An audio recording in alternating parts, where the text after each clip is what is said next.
अशोक खरात प्रकरणात मोठा खळबळजनक आरोप करण्यात आलाय। खरातकडून 2017 साली पत्रकाराची हत्या करण्यात आल्याचं यावेळी आव्हाडांनी म्हटलंय।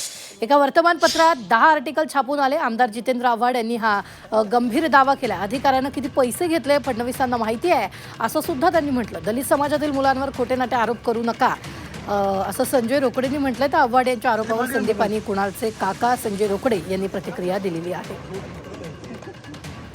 या अशोक खरातला वाचवण्यासाठी अशोक खरातने जो पहिला खून केला तो बाळू तुपे नावाच्या पत्रकाराचा केला।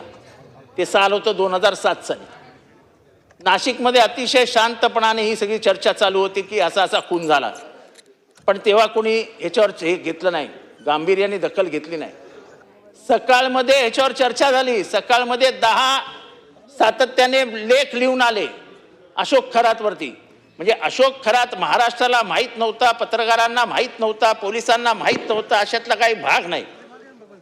पण मग अध्यक्ष महोदय, एकीकडे पोलीस चांगला तपास करतायत, त्यांचं कौतुक करायला हवं, पण पोलिसांनी हा इंटेलिजन्स फेलियर आहे की नाही अध्यक्ष महोदय?